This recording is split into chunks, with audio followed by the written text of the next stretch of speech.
സ്ഥാനാർത്ഥി നിർണയത്തിൽ കോൺഗ്രസിന് കീറാമുട്ടിയാവുകയാണ് കോഴിക്കോട് ജില്ല. കോഴിക്കോട് ജില്ലയിൽ ആകെയുള്ളത് 5 സീറ്റാണ് കോൺഗ്രസിന് മത്സരിക്കാനായി. പക്ഷേ മുതിർന്ന നേതാക്കളും സംസ്ഥാന നേതാക്കളും ഡിസിസി പ്രസിഡന്റും ഉൾപ്പെടെ ഇതിനോടകം തന്നെ 15 പേർ സീറ്റിൽ മത്സരിക്കണമെന്ന അവകാശവാദവുമായി രംഗത്തെത്തി കഴിഞ്ഞിരിക്കുന്നു. കെപിസിസി ജനറൽ സെക്രട്ടറിമാരായ PM Suresh Babu, KP Anilkumar, N Subrahmanyan, മുൻ ജനറൽ സെക്രട്ടറി T സിദ്ദിഖ്, സെക്രട്ടറിമാരായ K Praveenkumar, K Jayanth, DCC president KC Abu, youth Congress സംസ്ഥാന സെക്രട്ടറി വിദ്യാ ബാലകൃഷ്ണൻ, മഹിളാ കോൺഗ്രസ് ജില്ലാ പ്രസിഡന്റ് ഉഷാദേവി ടീച്ചർ, ഇങ്ങനെ നീളുന്നു അവകാശമുന്നയിച്ച പ്രമുഖരുടെ പട്ടിക. ജാതിമത സംഘടനകളുടെ പിൻബലത്തിൽ മറ്റ് ചില ജില്ലാ നേതാക്കളും രംഗത്തുണ്ട്. സീറ്റ് നിർബന്ധമില്ല, പക്ഷേ പട്ടികയിൽ പേര് വേണം എന്ന് പറയുന്നവരുമുണ്ട്. മുഖ്യമന്ത്രി, KPCC പ്രസിഡന്റ്, ആഭ്യന്തരമന്ത്രി എന്നിവർക്ക് അഭിമാന പ്രശ്നമായ ചില സീറ്റുകളും കോഴിക്കോട്ടുണ്ട്. കൊയിലാണ്ടിയാണ് ഇതിൽ പ്രധാനം. കഴിഞ്ഞ തെരഞ്ഞെടുപ്പിൽ ഐ ഗ്രൂപ്പിനൊപ്പമുണ്ടായിരുന്ന KP അനിൽകുമാർ ആയിരുന്നു ഇവിടെ സ്ഥാനാർത്ഥി. അനിൽ പിന്നീട് സുധീരനൊപ്പം നിലയുറപ്പിച്ചു. അനിൽകുമാറിന് കൊയിലാണ്ടി നൽകണമെന്ന് സുധീരന് നിർബന്ധമുണ്ട്. രമേശ് ചെന്നിത്തലയ്ക്കാവട്ടെ ഗ്രൂപ്പ് വിട്ട KP അനിൽകുമാറിനെ വെട്ടിനിരത്തണം. തന്റെ ഗ്രൂപ്പിന്റെ ജില്ലയിലെ ചുമതലക്കാരൻ N സുബ്രഹ്മണ്യനെ കൊയിലാണ്ടിയിൽ സ്ഥാനാർത്ഥിയാക്കുകയും വേണം. മുഖ്യമന്ത്രി ഉമ്മൻചാണ്ടിക്കാണെങ്കിൽ വർഷങ്ങളായി തന്റെ ഗ്രൂപ്പുകാരനായ DCC പ്രസിഡന്റ് KC അബുവിന് ഇത്തവണ അല്പമെങ്കിലും സുരക്ഷിത മണ്ഡലം കണ്ടെത്തി നൽകണം. ഇതിനായി കോൺഗ്രസിന്റെ കൈവശമുള്ള ബാലുശ്ശേരി ലീഗിന് നൽകി ലീഗിന്റെ കൈവശമുള്ള കുന്നമംഗലം വാങ്ങാൻ തീരുമാനിച്ചപ്പോൾ ലീഗിലും കോൺഗ്രസിലും കലഹം. ലീഗിൽ യൂത്ത് ലീഗുകാരാണ് കലാപമുണ്ടാക്കുന്നതെങ്കിൽ വിജയസാധ്യതയുള്ള യുവനേതാവിനെ പൊക്കിക്കൊണ്ടുവന്ന് കോഴിക്കോട് MP MK രാഘവൻ കോൺഗ്രസ് നേതാക്കളുടെ ഭാഷയിൽ പറഞ്ഞാൽ കുന്നമംഗലത്ത് രംഗം വഷളാക്കി. രാഹുൽ ഗാന്ധിയുടെ പട്ടികയിൽ പ്രതീക്ഷ വെച്ചാണ് യൂത്ത് കോൺഗ്രസ് സംസ്ഥാന സെക്രട്ടറി വിദ്യാ ബാലകൃഷ്ണന്റെ സീറ്റ് ശ്രമം. വിദ്യക്കെതിരായി മഹിളാ കോൺഗ്രസ് പ്രാതിനിധ്യമെന്ന മുറവിളിയുമായി മഹിളാ കോൺഗ്രസ് ജില്ലാ പ്രസിഡന്റ് ഉഷാദേവി ടീച്ചറെ ഒരു വിഭാഗം നേതാക്കൾ രംഗത്തിറക്കിയിരിക്കുന്നു. സംസ്ഥാനത്തെ കോൺഗ്രസ് സ്ഥാനാർത്ഥി പട്ടികയുടെ പ്രഖ്യാപനം കോഴിക്കോട് ജില്ലയിലെ സീറ്റുകളിൽ തട്ടി നീണ്ടുപോവാനുള്ള സാധ്യത ഏറെയാണ്. സീറ്റ് മത്സരത്തിൽ കോൺഗ്രസുകാർ ഗ്രൂപ്പ് വൈരം മറക്കുന്നു എന്നുള്ളതാണ് കോഴിക്കോട് നിന്നുള്ള ചിത്രം. തനിക്ക് സ്ഥാനാർത്ഥിത്വം കിട്ടിയിട്ടില്ലെങ്കിലും തന്റെ ഗ്രൂപ്പിലുള്ളവർക്ക് സീറ്റ് കിട്ടാതിരിക്കാനുള്ള അവസാനവട്ട ശ്രമത്തിലാണ് ജില്ലയിലെ കോൺഗ്രസ് സീറ്റ് മോഹികൾ. കോഴിക്കോട് നിന്നും ജയേഷ് രാഘവൻ, മീഡിയ 1. മറ്റു മണ്ഡലങ്ങളിൽ സ്ഥാനാർത്ഥി നിർണയത്തിനായി മുന്നണികൾ നെട്ടോട്ടമോടുമ്പോൾ പ്രചാരണവുമായി സജീവമായിരിക്കുകയാണ് കൊടുവള്ളിയിൽ സ്ഥാനാർത്ഥികൾ. UDF സർക്കാരിന്റെ വികസന നേട്ടങ്ങൾ എണ്ണിപ്പറഞ്ഞാണ് മുസ്ലിം ലീഗ് സ്ഥാനാർത്ഥിയായ MA റസാഖ് മാസ്റ്റർ വോട്ട് തേടുന്നത്. ഇടത് പിന്തുണ ഉറപ്പാക്കിയ ലീഗ് വിമതൻ കാരാട്ട് റസാഖും തികഞ്ഞ പ്രതീക്ഷയിലാണ്. മണ്ഡലത്തിലെ വീടുകൾ തോറും കയറിയിറങ്ങി പിന്തുണയുറപ്പിക്കുകയാണ് UDF സ്ഥാനാർത്ഥിയായ MA റസാഖ് മാസ്റ്റർ. കത്തുന്ന വെയിലൊന്നും വകവയ്ക്കുന്നില്ല.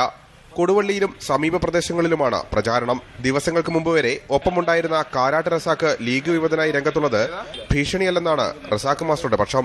വർദ്ധിത ആവേശത്തോടുകൂടിയാണ് വിഷയത്തെ നമ്മുടെ പ്രവർത്തകന്മാർ കാണുന്നത്. ഇന്നലെ കൊടുവള്ളി മുനിസിപ്പാലിറ്റിയുടെ കൺവെൻഷൻ ഉൾപ്പെടെ ഇതറിഞ്ഞത് മുതൽ നമ്മുടെ പ്രവർത്തകന്മാരുടെ ആവശ്യം 10 ഇരട്ടിയായി മാറിയിട്ടുണ്ട്. ഒരു CPM-കാരൻ ഒരു പാർട്ടിക്കാരനാണ് എന്ന ആളുകൾ കാണും. അപ്പോൾ സ്വാഭാവികമായിട്ടും ഒരു പാർട്ടിക്കാരനാണെന്ന് ഉണ്ടാകുന്ന കൺസെപ്റ്റും ഇതും തമ്മിൽ വ്യത്യാസമുണ്ട്. ഇടതുമുന്നണിയുടെ പിന്തുണ ഉറപ്പാക്കിയ ലീഗ് വിമത സ്ഥാനാർത്ഥി കാരാട്ട് റസാഖും പ്രചാരണത്തിന്റെ തിരക്കിലാണ്. ബ്ലോക്ക് പഞ്ചായത്ത് പ്രസിഡന്റായിരുന്നപ്പോൾ നടത്തിയ വികസന പ്രവർത്തനങ്ങൾ ഉയർത്തിക്കാട്ടിയാണ് പ്രചാരണം. ഈ പാവപ്പെട്ട ജനങ്ങളുടെ പ്രശ്നങ്ങൾ മനസ്സിലാക്കാൻ കഴിയുന്ന ആളായിരിക്കണം എന്നുള്ളത് ജനങ്ങൾ ആഗ്രഹിക്കുന്നുണ്ട്. അതുകൊണ്ട് തന്നെയാണ് പൊതുവികാരം എന്നുള്ള നിലക്ക് പാർട്ടിയും പാർട്ടിക്കപ്പുറമുള്ള ആളുകൾ എന്നോട് സ്വതന്ത്ര സ്ഥാനാർത്ഥിയായിട്ട് മത്സരിക്കാൻ അറിയിച്ചിട്ടുള്ളത്. ഏതായാലും കൊടുവള്ളിയിൽ ഇക്കുറി പോരാട്ടം കടുക്കുമെന്ന് ഉറപ്പാണ്. PT റഹീം ലീഗ് വിമതനായി നിന്ന് മത്സരിച്ച് ജയിച്ച ചരിത്രം കൊടുവള്ളിയിൽ ആവർത്തിക്കപ്പെടുമോ എന്ന ആകാംക്ഷയിലാണ് രാഷ്ട്രീയ കേരളം. PL Kiran, media 1, Kozhikode. കൊല്ലം ജില്ലയിലെ CPM സ്ഥാനാർത്ഥി പട്ടിക പ്രഖ്യാപിക്കുന്നതിന്റെ ഭാഗമായി ജില്ലാ സെക്രട്ടേറിയറ്റ് നാളെ ചേരും. സംസ്ഥാന കമ്മിറ്റി അംഗമായ മേഴ്സിക്കുട്ടി അമ്മയും ഒപ്പം കേന്ദ്ര കമ്മിറ്റി അംഗമായ PK ഗുരുദാസനും മത്സരരംഗത്തുണ്ടായേക്കുമോ എന്നാണ് എല്ലാവരും ആകാംക്ഷാപൂർവ്വം നോക്കുന്നത്. താൻ മത്സരിക്കുന്നില്ലെന്ന് ആരോടും എവിടെയും പറഞ്ഞിട്ടില്ലെന്ന് PK ഗുരുദാസൻ മീഡിയ 1-നോട് പറയുകയും ചെയ്തു.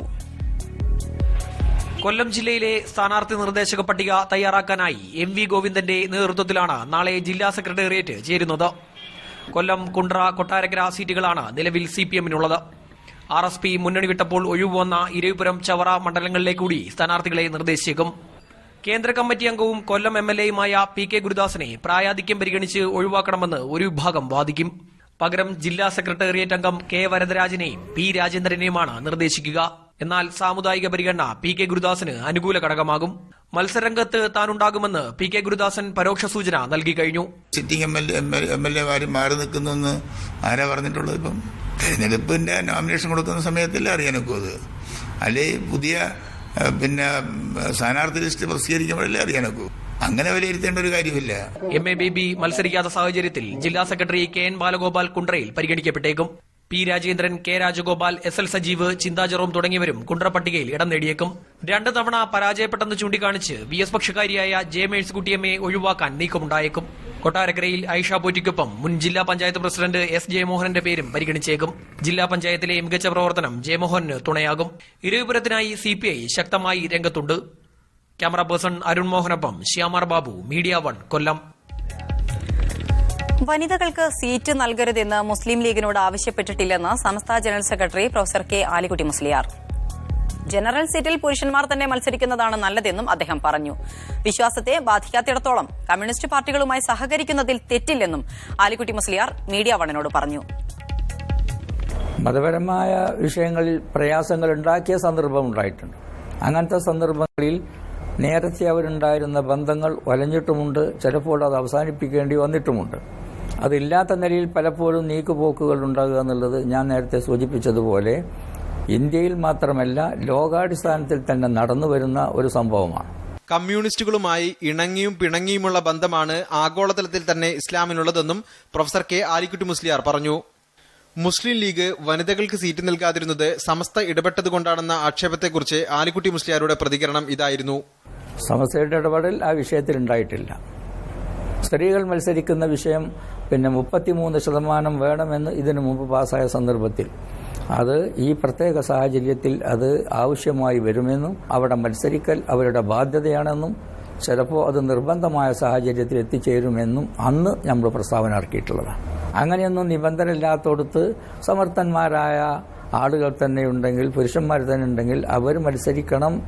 അവരാണ് അതിന് ഏറ്റവും അനുയോജ്യമായത് എന്ന് എന്റെ വിശ്വാസപരമായ അഭിപ്രായമാണ്. ശരീഅത്തിനെതിരായി നിലപാടെടുക്കുന്നവരെ രാഷ്ട്രീയ പാർട്ടികൾ പ്രോത്സാഹിപ്പിക്കരുതെന്ന് നിലമ്പൂരിൽ UDF പരിഗണിക്കുന്ന ആര്യടൻ ഷൌക്കത്തിനെ സൂചിപ്പിച്ച് ആലിക്കുട്ടി മുസ്ലിയാർ പറഞ്ഞു. MK Shukkur, media 1, Kozhikode. കേരള ബാലറ്റിൽ ഒരിടവേള കൂടി.